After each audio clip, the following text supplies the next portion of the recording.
Puoi contarlos, pero no estén mortales, ¿no? Channel partners? Channel partners. Okay.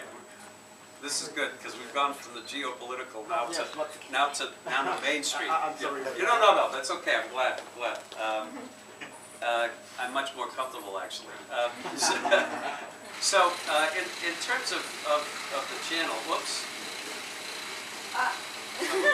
Don't worry. You almost got it back there. Right? Somebody must be hitting a button. Yeah, I told my friend. Oh, because of the sun? Yeah. Oh, okay. Yeah. Sorry about that. Okay. The cloud is going to change the way so much in terms of technology is delivered, and our channel partners are going to have to evolve with that change. They'll no longer necessarily be selling products. Their value add will be selling services. We ourselves will have to change. I talked about the skills shortage in security. Well, how are you going to overcome that? Small and medium-sized businesses will have a greater and greater difficulty defending themselves. So we will need to have the same people that provide cloud infrastructure services and cloud applications providing security to their customers. But not all cloud software providers or infrastructure providers will be able to provide security, or perhaps you as a customer might have many. So you might want to have a security provider from the cloud that is front-ending your cloud infrastructure services as well as your cloud application services. We will need value-added resellers and channel partners to help our end-user customers navigate all of this change. And they'll have to learn to be conversant and technologically capable of making those connections for their customers. But it should be a big opportunity. But just as technology companies that don't make the change to big data will get disintermediated, just as companies that don't make the change, technology companies that don't make the change to deliver products through and from the cloud, channel partners who don't evolve and change their models will also not survive and be disintermediated as a result of these changes. Does that make sense? Yeah. Art, I wanted to ask you, you mentioned earlier that there are two key factors that they are needed in order to reach this big data future and security and finding the patterns and prevention the cyber attacks. And one is the skills, I mean the human capital, and the other one is sharing information. But from your point of view, I mean, are we already creating, for one instance, the human capital? I mean, does the university already changing their programs, or can RSA, for example, to develop this kind of technology, can be helping in order to create these new kind of humans that really understand data and can ask the intelligent questions around it? And in the second chance, do you really feel that the industry is ready to really share information? Because we've been having this same conversation about sharing information, because the cyber criminals do share information between them in order to be one step ahead of us. Do you think that, I don't know, maybe RSA with Symantec and Cisco and other industry partners are really to be ready to share real-time information? So we already share information with Microsoft and several other vendors that have antivirus technology with our anti-fraud command center in Israel. We announced a partnership with the Juniper networks this week to share information between ourselves. I also pointed out, and you saw the financial services ISAC when the Security Practices Award for sharing information. When I finish this session with you, I am going over to the Moscone Center And from 3 o'clock to 5 o'clock, I am co-hosting a session with the FSISAC for sharing of information and expanding their program outside of the U.S. When I was in Brazil in late November, I met with the 4 biggest banks. You all know who they are. And I said to them, I talked to them about big data and how RSA is bringing these big data analytics, and I hope you will buy our products and technology. And an important component is external sources of information. By the way, do you have something like the FSISAC? And they said no. And I said, why not? Well, we compete with each other. We don't like each other. I said, well, do you think that J.P. Morgan likes Citigroup? No. Do you think Citigroup likes Bank of America or Wells Fargo? No. So they figured out a way to share information. At this session, we will have 75 financial institutions and other entities coming to hear how the FSISAC works, including at least 3 of the 4 biggest Brazilian banks, many other Latin American banks, banks from Asia, banks from Europe, and banks from Canada as well. And I'm going to introduce them all to one another and say, you ought to join up and share information. So, what's in it for RSA? First of all, RSA will have facilitated the meeting, but when they start sharing information, they will start drawing that information into the products that RSA provides them and make those products more effective. So I'm idealistic, but I'm selfish at the same time, right? Okay. So, and that, quite frankly, is a lot about what this conference is all about. All of our competitors are here. Everybody's here. So this is the place to share competitive strategies, positionings. Everybody steals from each other in a legal way. And hopefully we raise awareness, we raise understanding, and we improve the overall situation. So I'm thrilled about this meeting that we're about to convene. So hopefully it will do some good. Yes. It's related with social engineering, Yeah. and big data. Yeah. The concerns of achieving or getting your information, personal information, and well, using since you are a child, there are guys that are already digital, completely digital, not like us that we have, well, paper documents still that demonstrate our identity or something like that. But the kids now are absolutely digital. Perhaps in 5 years I can use the whole information I can get just with a passcode in Facebook. You bring up a very good point. This is a very disturbing development. I mean and you know, I tell my own kids, and now I'll be telling my granddaughter that they need to be careful. I mean, these are wonderful devices for sharing photographs, updating each other, our friends, and everything else. It's great, but again, that comes with risks. So there's no one answer to this problem. Again, other than to continue to raise awareness that these technologies can be used for nefarious purposes. But it's clear that if we don't, as an industry, do a good job protecting people's privacy, if we don't, as an industry, do a good job raising the level of understanding with our governments and with privacy groups about how information can be protected, then we will have people screaming, and we will have people stopping the deployment of technology, and that would be a shame. So I'm going to the point that in this week and the last week, there have been attack the most important names.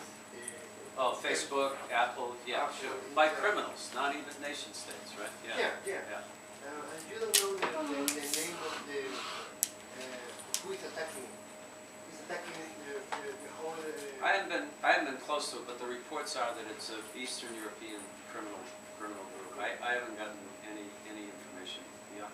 But they did use an attack that RSA first discovered called the waterhole attack, where, do you know this waterhole attack, that they go to the employees' hometowns, like a lion would go to a water hole and wait for the antelopes to come and have a drink. So they wait for the employees to go to the local websites, and then they find the Apple and the Facebook employees, and they've compromised these local websites, and then they use that to entrap the employees, and then download malware and then attack them. So this is actually an attack that RSA discovered and told people. So to the extent that they were able to help Apple and Facebook, you know, there's an example of intelligence sharing.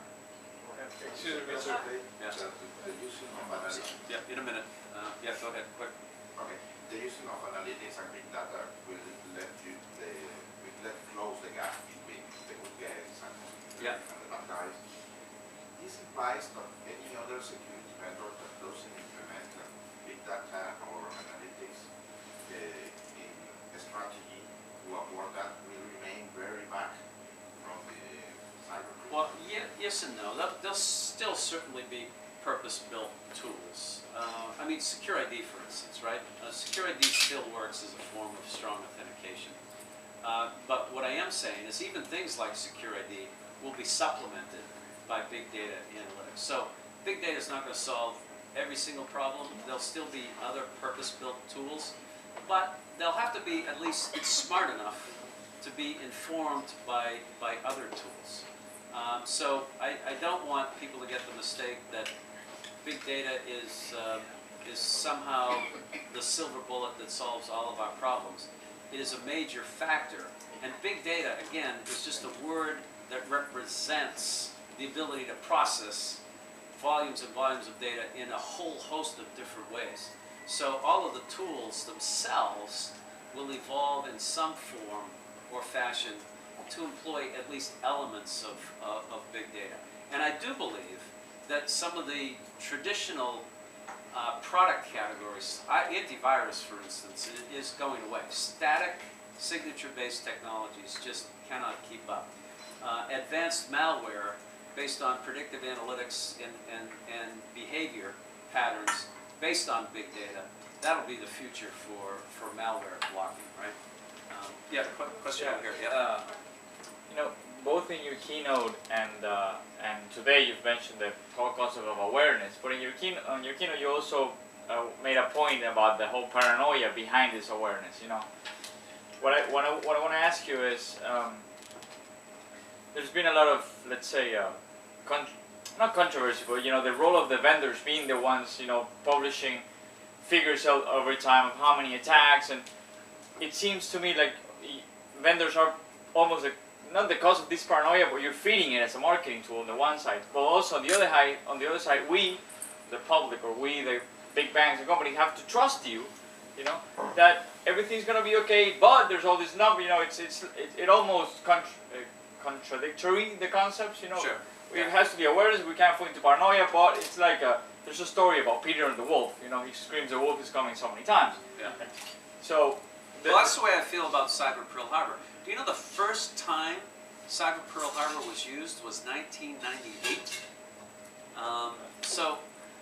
So that's why it's important to get an accurate understanding of the situation. And believe me, it's going to continue to be a big problem. I also said nobody wants their breach or loss exposed. Right. If more companies would come forward, then people would understand exactly the level of attack and loss that's occurring. Then I get asked the question, well, how come they don't report this to the SEC in their financial statements? Well, They might not know that they've been attacked and had their information stolen. They might have their information. So here's the other nuance. If I, who has a nice watch on? Somebody show, there's a nice watch. If I stole his watch, right? That means he would no longer have it. But if I copy an engineering design or a drug formula, the drug company still has it. So what have I lost? I've Market lost. opportunity. All right. So market opportunity. Yeah. Okay. How do I quantify that? Right. And if I've lost, if somebody's copied my intellectual property, are there not laws that would protect the distribution of that copied product, right? So it becomes a very difficult thing to assess loss and report loss. But I wanted to get back to another point about level of understanding, because I see lots of things anecdotally that I can't tell you because it's confidential to our customers. But I know that they're going on. So I can tell you about automotive companies, and there's dozens of those, that have had their engineering drawings stolen, right? I can tell you that there are drug companies that have had their drug formulas stolen. But I can't tell you how many, and I can't tell you who they are. But believe me, this happens. Now, if, however, Gartner, as they've reported, says only 1 in 700 criminals get caught, I say to myself, how do they know about the other 699? They'd have to know the 700 to know that there were 700. So that's the stuff that makes me crazy. And when people say there were $30 billion of internet fraud losses in the fund, I don't know, do the banks, is there some place where the banks send all of this information? Once again, I would like to go to our government and ask the FBI, who tracks these things, or whatever criminal justice system exists in your countries, to tabulate this data and to report it.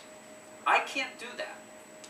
And you will never hear me say that we've saved, you know, this, that, or the other thing, other than something I can specifically calculate. I can actually calculate, for instance, the amount of fraud that I detect, fraudulent transactions that I prevent in the cumulative customer banks that I have. I can tell you I've knocked down 500,000 phishing sites because I have that data. It doesn't breach confidentiality. So I try to share that data.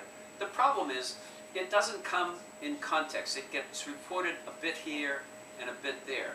There should be one place where we accumulate this information, and we don't.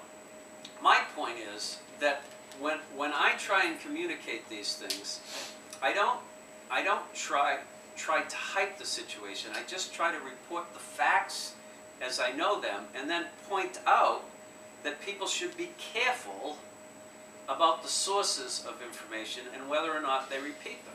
I'll give you an example. The Mandiant report said that we were attacked by this Chinese group in Shanghai. Well, okay, how come I don't know that? What I do know is certain characteristics of my attack might have been like characteristics of other attacks, but that does not mean the same attacker that attacked other people attacked me. And I would not make that statement in an affirmative fashion. Now what happens is someone reports a fact that this type of attack was seen here, here, here, here. And the way it gets reported in the press is that specific one attacked this one. Well, I don't know that, and I think I would know that. And by the way, the attacker that attacked us that had characteristics like those reported, is not the one that exfiltrated the information from us. We actually stopped that attacker, and it was a second APT group that hasn't been reported on, that we haven't been able to trace, that actually stole the information from us. Okay? So, but how do I get that point across in 2 minutes on CNBC? So I'm not necessarily giving you the answer here. I'm just trying to help you understand the degree of difficulty and maybe some of the follow-up questions you ought to be asking as you talk to vendors and others. Yeah, because also for the One more question from the room. okay. Yeah, That's so okay. You have to go to your next Yes. one. Okay. I just want to know if do you think that companies are scared to see this new model of security management model? And do you think that they need to change their actual infrastructure? Because we need investment this year to protect themselves, Yeah. although they have do you think that they are scared? Yes and no. I think, as I said, they're accepting as conventional wisdom the fact that they have to change. Right now, they're spending 70% of their budgets on prevention, and in an age where breaches are probable, if not inevitable, you probably ought to be spending more money on detection and response. So intellectually, they get it. Emotionally, they don't want to take investments of millions of dollars and throw them away. Having said that, my advice in the keynote was that they needed to migrate. They needed to start with a better understanding of the risks to their infrastructure, and then as fast as quickly start to implement big data oriented tools and big data oriented management systems.